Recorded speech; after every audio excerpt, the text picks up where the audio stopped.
Hello, urban explorers and adventure seekers. Welcome back to Pinetop Jackson. Today we're going to take a look at Continental Motors in Detroit. I explored this old factory back in October of 2022, and it was a great time, a really cool old industrial building. I got some cool footage, but then I promptly sat on it. Went on to explore all of the fantastic locations in this new city I'm calling home, and I kind of forgot about Continental Motors until I heard about it being demolished. I drove by there to take a look, and I saw the cranes and the testing cells being torn down, and that lit a fire under my butt. I went back and revisited my footage, did a quick edit, and I'm here to present it to you now. So we'll talk about the history of the plant a little bit. We'll see how it looked when I explored it in October 2022, compare that with some historical footage, and then we'll drive by and take a look at what's left of it in January 2023. So without further ado, here's my footage of Continental Motors. Hey guys, I'm on the east side of Detroit, outside the old Continental Motors plant. This factory was built in 1912. It churned out the motors that drove many of the cars in the early days of the Motor City.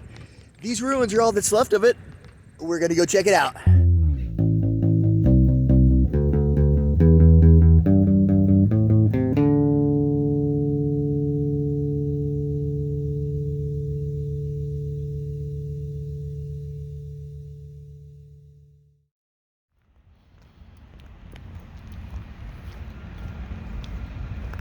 Continental Motors started in 1903.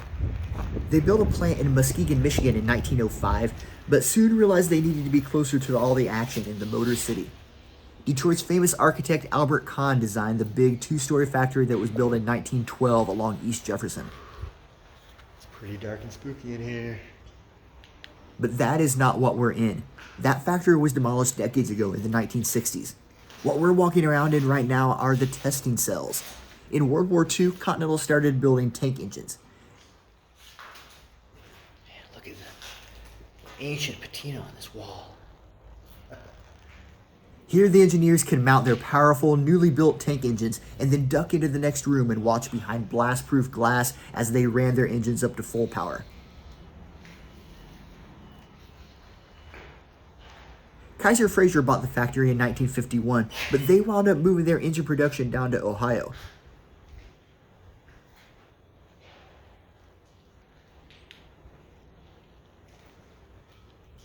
This factory was closed down in 1955.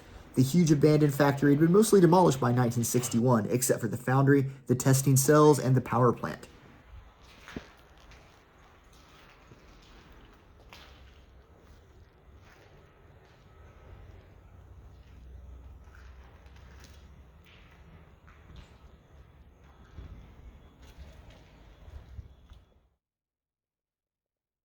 Gotta love the shots of an industrial area being reclaimed by nature.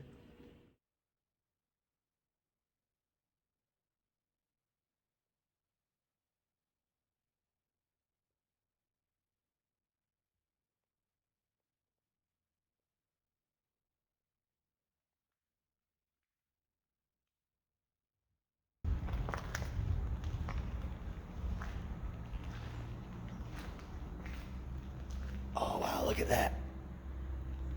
There's a perfect hole cut in this wall. I gotta go check this out now. More of these.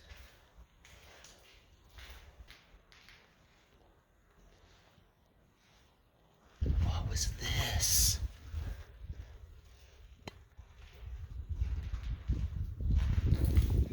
Yeah, I gotta go in here.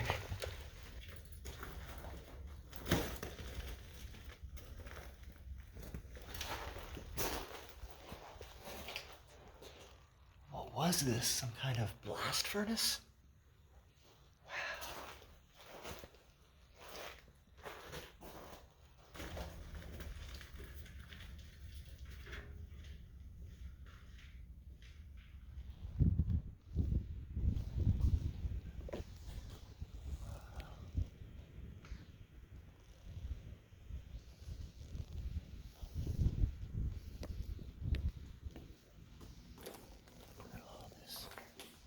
Plastic tubing.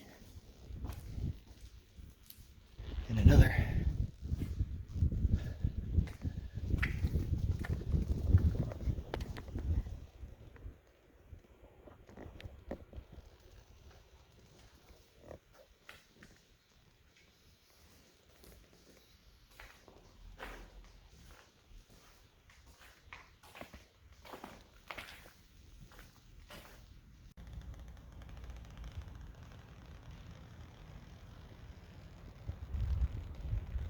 You know, it really is a concrete labyrinth back here. A lot of it starts looking the same, and a lot of people would probably edit this footage down to a more streamlined cut. But I find myself having trouble cutting any of it out. For one thing, it was a really cool location. I had a great time walking around here, and I want to share the entirety of the Explorer. But also, these buildings are not here anymore, as you'll see at the end of the video. So now this is historic footage. Now the only way to know what these grounds were like is through this video and previously published videos by people like Wasteland Explorer and Finley Ham.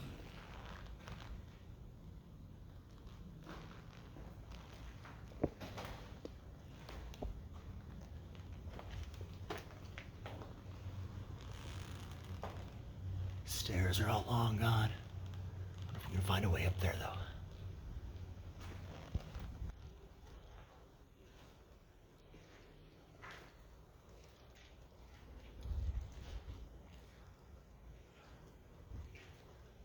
Trapped.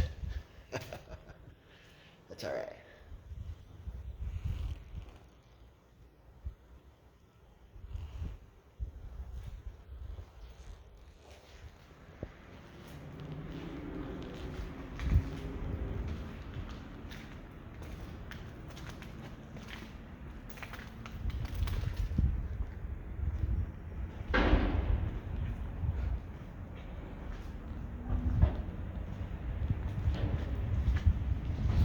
Here, while we're walking between these two blocks of testing cells, let's pause a moment to take a look at the factory grounds.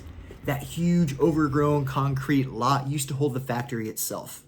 Here's an article from the Detroit Free Press, sometime in the 1920s. You see the power plant back here, and this blank space is where the testing cells were built. So all these buildings in the front were demolished in the 1960s. The post office currently sits here. Here's an aerial view from the 1930s. Here's East Jefferson Street, and this is Continental Motors. To the west is the old Hudson Motor Car Company. It was demolished in 1960 as well.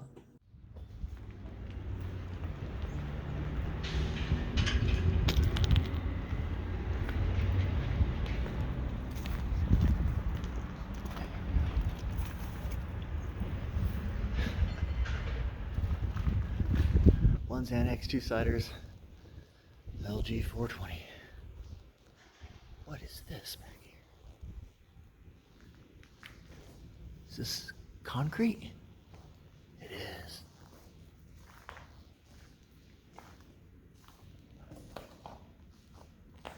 Oh no, it's coal. What the heck?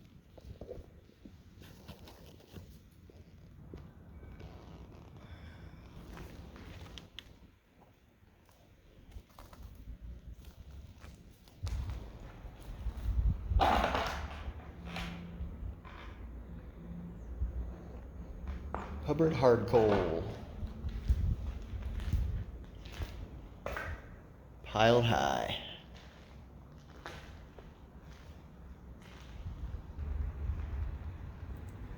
A metal smelting and recycling company bought the land in 1979. Since the smokestack was still standing and still proudly advertising Continental, the metal company called themselves Continental Aluminum. They only used the foundry building in their smelting and metal recycling.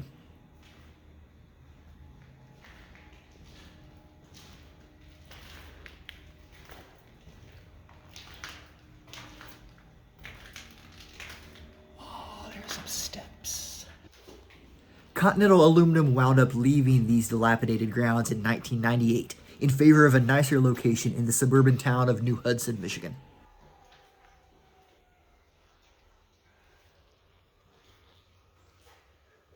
Second floor. The foundry was torn down in 2006, leaving just the testing cells and the power plant open for exploring. That is until the end of 2022.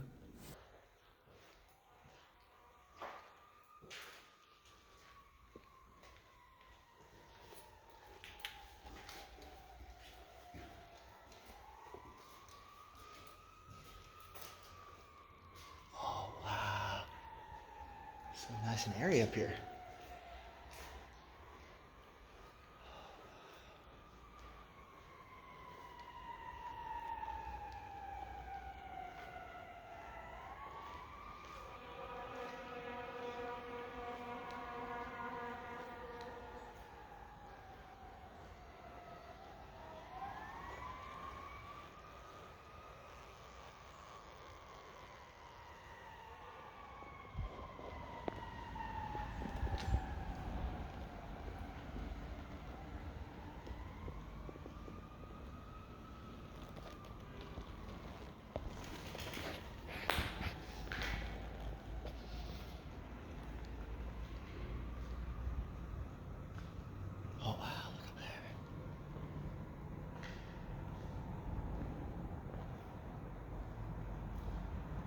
Man, what an incredible place for a concert.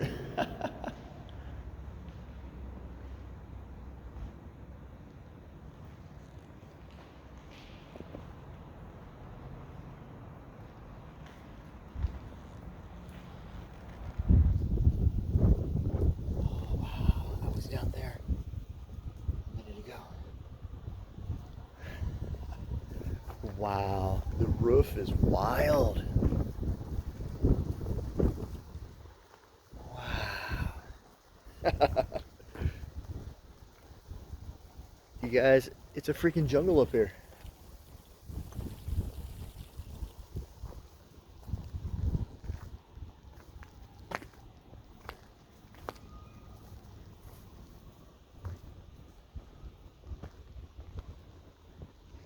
Watch your step though.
Chrysler plant over there.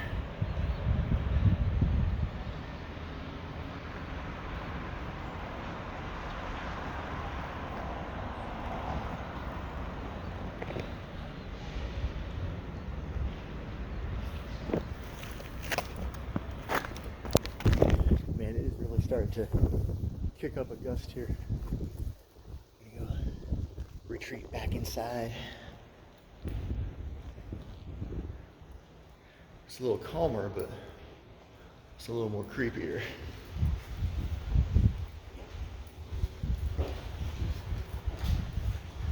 Man, that wind is whipping up.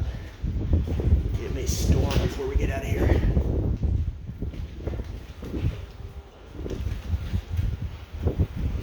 Oh, shoot, look at this. Oh, it's so windy up here now. Oh, wow. The Chrysler lot over there. I'm gonna stay out of their view.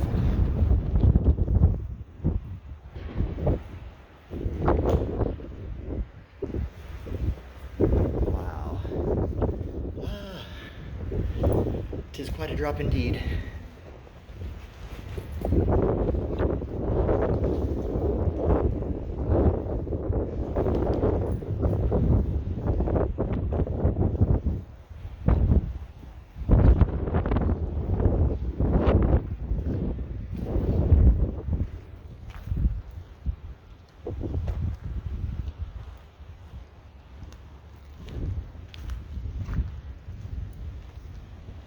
Like metal flowers all over the place.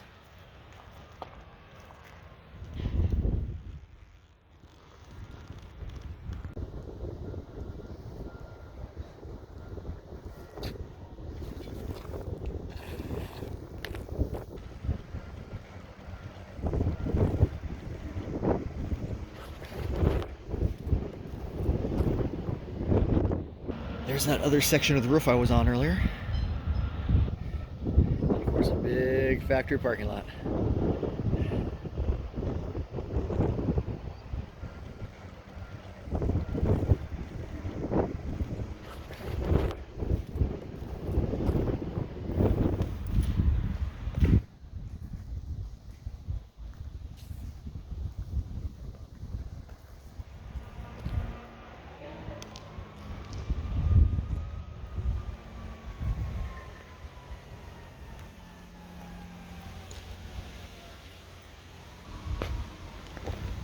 man, someone was in here jamming.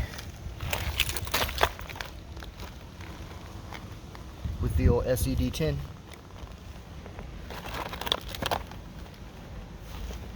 But where did they get their power?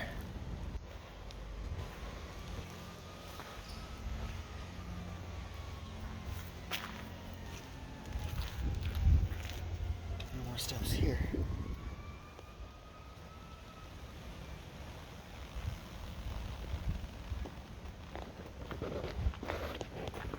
What's under here? Basement.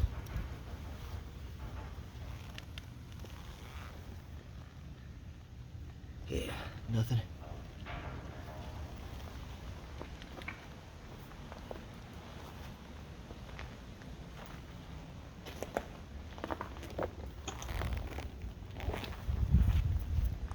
We got the blue pill, red pill.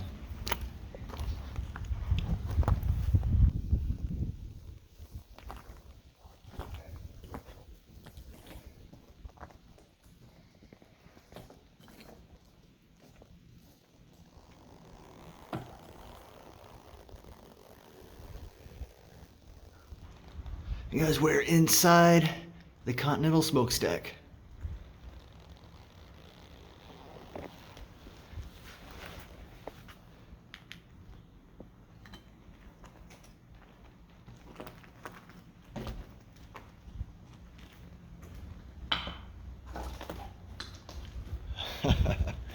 And if anyone's so inclined, I guess there's your rungs.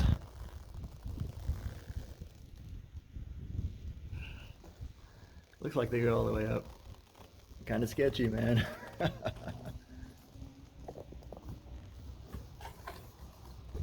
So much metal clanging in the wind. Look at that, man. Look at that ladder. There used to be a catwalk up there, I bet. Yeah, there's some remnants of it. Ooh. Complete sketch.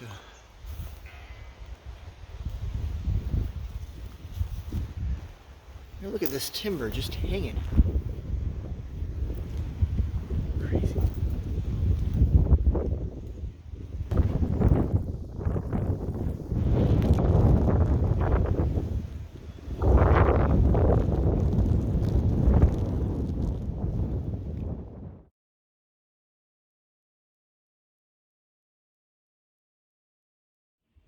These photos were taken just a few days ago. The smokestack is still standing for now. It'd be super cool if they could keep that, somehow incorporate that into the design of the new building, whatever's going to be developed on that land, and keep it as a historical landmark. I don't know though. I'm not a billionaire, so my opinions on the matter don't matter at all. I am inspired though to get out and to keep exploring and capture all these places that are still standing while they're still standing. Thanks a lot for watching, guys. I'll see you next time.